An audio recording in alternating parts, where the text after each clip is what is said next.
요즘 주변의 사람들을 보면 피곤하다, 힘들다, 너무 바쁘다, 그리고 사는 게 이렇게 어렵냐 이렇게 말하는 것이 많이 있습니다.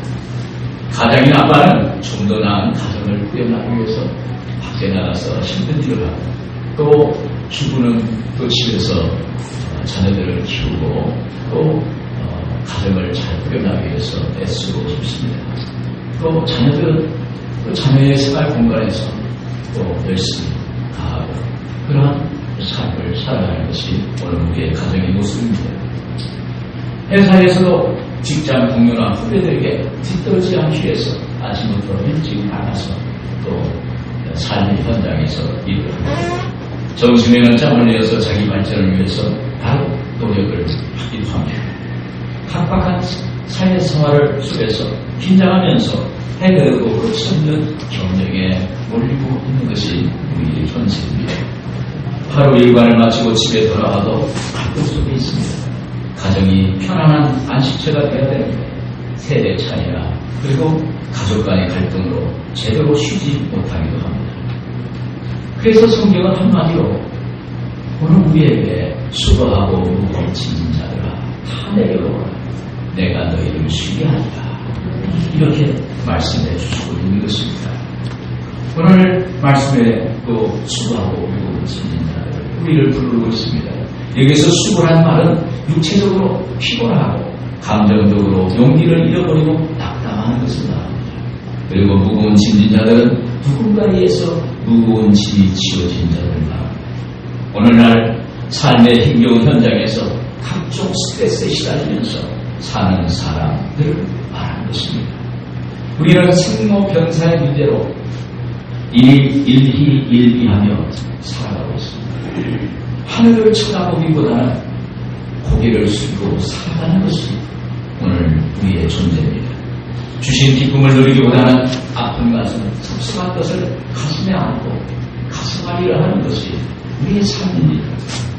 우리는 하나님 아버지가 있는데도 세상의 고아처럼 살고 있습니다. 그래서 사실 맛있는 것을 먹어도 맛이 없어요. 그리고 좋은 것 옷을 입어도 만족이 없고 쉬어도 쉼이 없어요. 이것이 우리의 인간의 한계입니다. 그리스도의 신화가 있어요. 시니푸스라는 사람이 나오는데 그는 흉거를 박아서 커다란 바위를 이고 산의 정상에 올라갑니다. 산의 정상에 큰 바위돌을 올려놓으면 거기서 바로 그 돌이 밑으로 굴러 떨어지는 거예요. 그러면 또 이 사람이 다시 무거운 돌덩이를 이고 산 정상에 올라갑니다. 그러면 또 바로 떨어져요. 오르락내리락 쉼이 없어요. 반복입니다. 이것이 바로 인간의 저주받은 인간이라는 것입니다. 그래서 이것이 바로 수고하고 무거운 짐을 잔 인생이라는 것을 말씀하고 있습니다. 그런데 힘들다고 나 하나 죽으면 모든 것이 끝날까요? 우리 인생이 끝나지 않습니다. 성경은 한번 죽는 것은 정한 것이요 그 이후에는 심판이 있으리니 죽음 이후에는 반드시 천국과 심판이 있다는 것입니다. 죽음 이후에는 우리의 본향 천국이 있고 이 땅에서 어떻게 살았느냐 우리가 하나님 앞에 평가를 받습니다. 예수 믿는 사람은 마지막 심판은 우리가 예수 믿고 구원받았기 때문에 천국이 우리의 상급이 다가오는데 예수 안 믿는 사람은 그 심판의 날에 지옥에 갈 수밖에 없는 그러한 고통이 우리에게 있다는 것입니다. 그래서 주님은 오늘 우리에게 초청의 손길을 내미는 것입니다. 다 내게 오라. 내가 너희를 쉬게 하리라. 하나님이 오늘 우리에게 안식과 쉼을 주시겠다고 말씀하고 있습니다. 이 말씀이 여러분 마음에 들어가 마음을 열고 예수님을 영접하는 여러분들 되기를 바랍니다. 미국의 유명한 변호사이자 법학 교수인 호레이쇼 스패포드라는 사람이 있습니다. 시카고에 대화재가 일어났습니다. 그래서 이분도 전 재산을 잃어버렸어요. 너무 막막합니다. 그래서 온 가족이 이제 이 막막하고 절망 가운데 있어서 너무 어려우니까 좀 이 자리를 피해서 유럽으로 여행을 가자. 온 가족이 유럽으로 여행을 가기로 했습니다. 그런데 갑자기 이 스태포드라는 교수는 일이 있어서 못 가고 자기 아내와 4명의 딸이 이제 유럽으로 여행을 간 것입니다. 그런데 여행을 가는 중간에 풍랑을 만나서 배가 침몰해가지고 거기서 226명의 승객이 모두 죽었습니다. 그런데 이 스태포드 교수에게 짤막한 정보가 왔습니다. 여보, 나 혼자만 살았어요.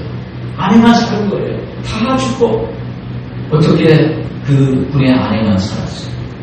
그래서 그는 영국행 배를 타고 갑니다. 그때 그 배가 자기 딸이 잠긴 바다입을 지날 때 그는 밤새 울면서 하나님께 탄식을 했습니다. 하나님, 어찌해서 나에게 이런 일이 있습니까? 내게 이런 고통을 주십니까? 탄식하고 탄식을 했어요. 그런데 갑자기 그 순간에 마음속에 깊은 곳에서 말할 수 없는 평안이 다가오는 거예요. 마음속에. 그리고 마음속에서 희한한 그 마음속에 희망이 오고 기쁨이 오고 마음속에 슬픔이 한순간에 사라져버린 거예요. 그때 그는 하나님이 주신 영감으로 시를 써내려갔는데 그 시가 내 평생에 간 길이라는 시입니다. 찬송시입니다. 413년인데 내 평생 가는 길 순탄하고 늘 잔잔한 강 같든지 큰 풍파로 무섭고 어렵든지 나는 나의 영혼은 늘 편하다. 내 영혼 편안해 편안해 내 영혼을 제가 한번 불러보겠습니다. 내 평생에 가는 길 순탄하여 늘 간절한 강 같은지 큰 풍파로 무섭고 어렵든지 나의 영혼은 늘 편하다. 내 영혼 평안해 내 영혼 평안해. 할렐루야.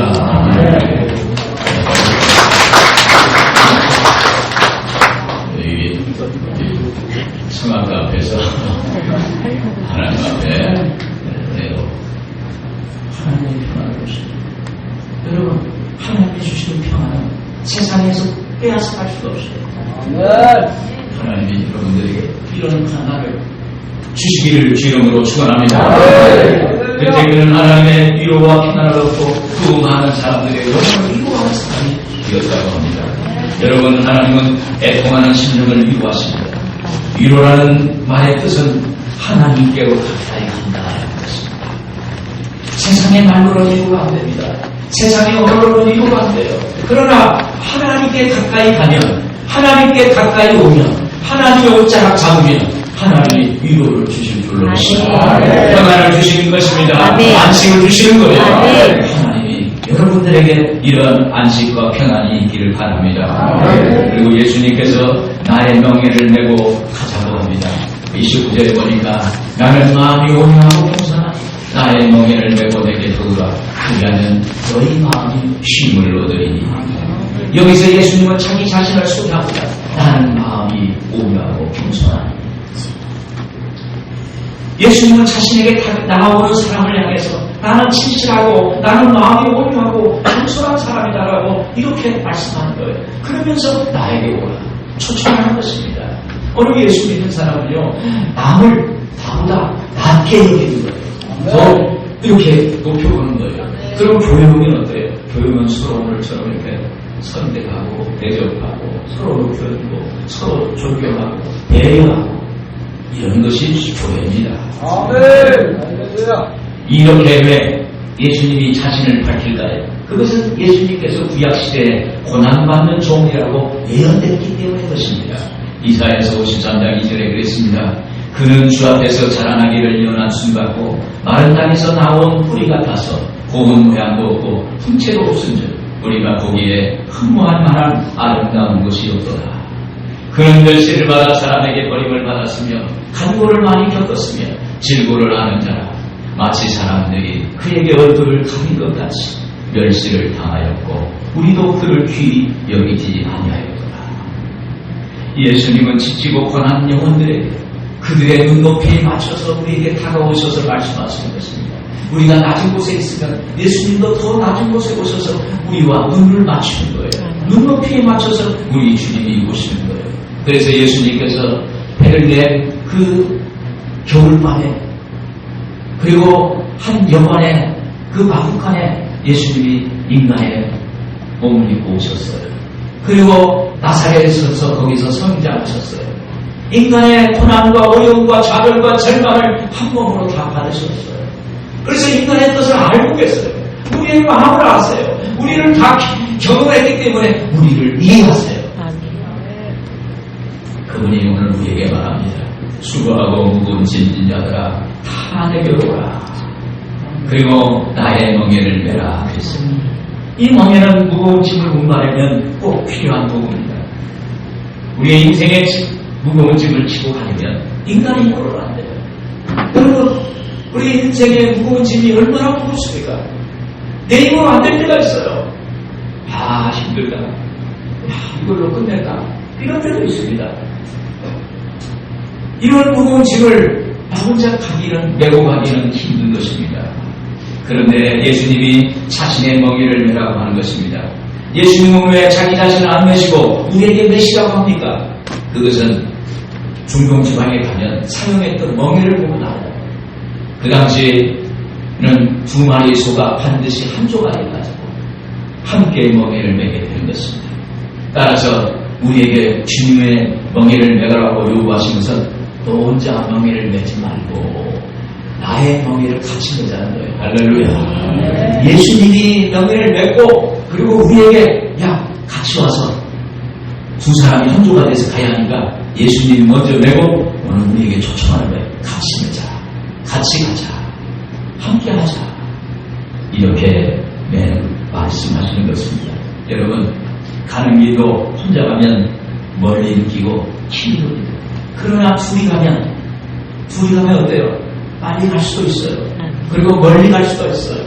힘이 안 듭니다.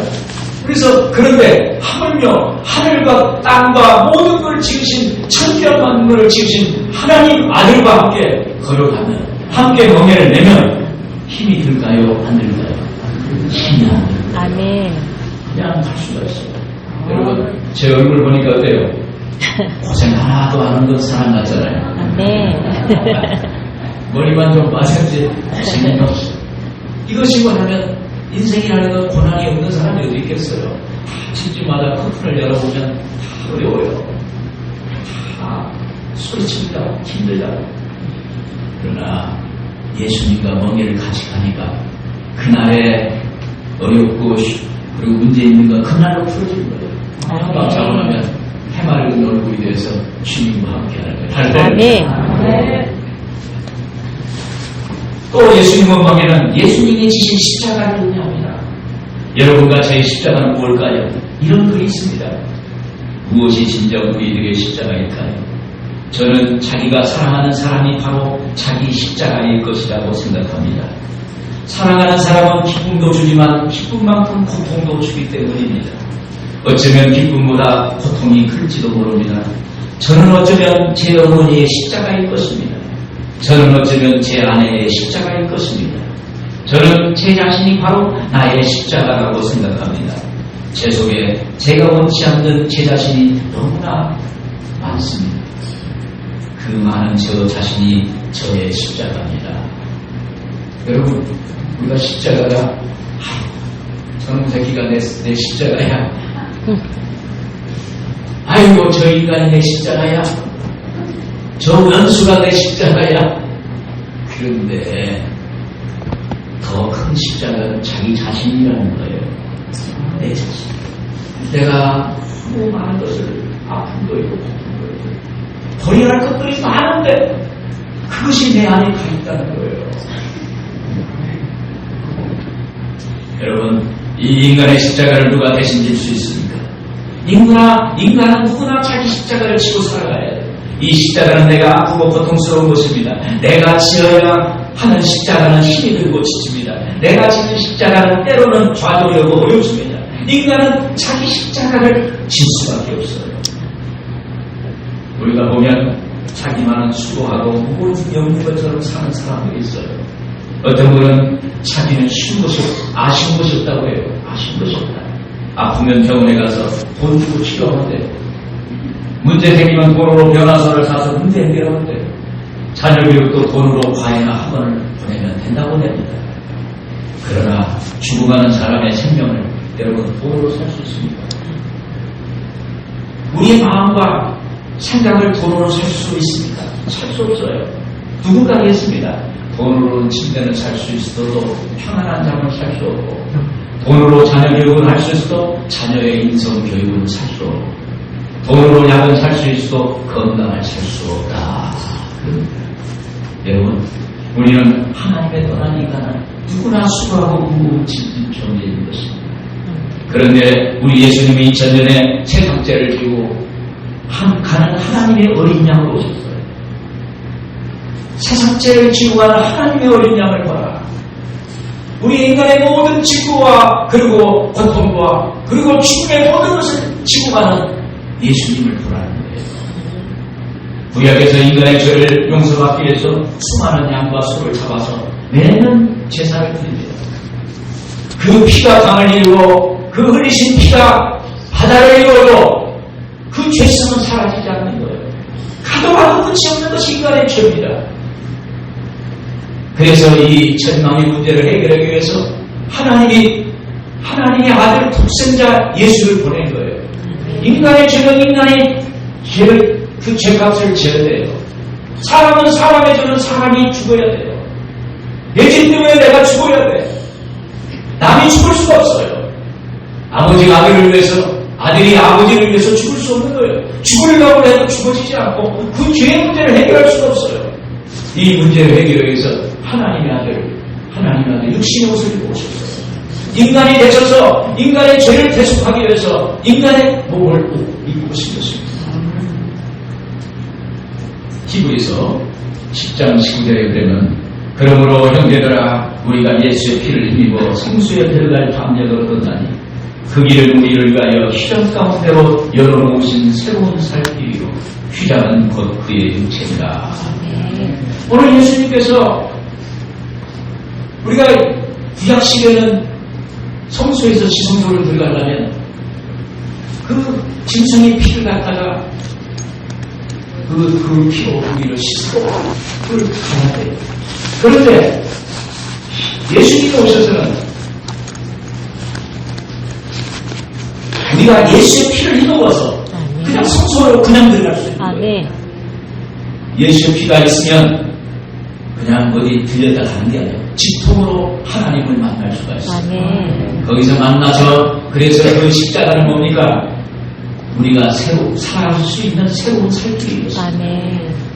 십자가에 우리의 새로운 살길이 예비된 줄로 믿습니다.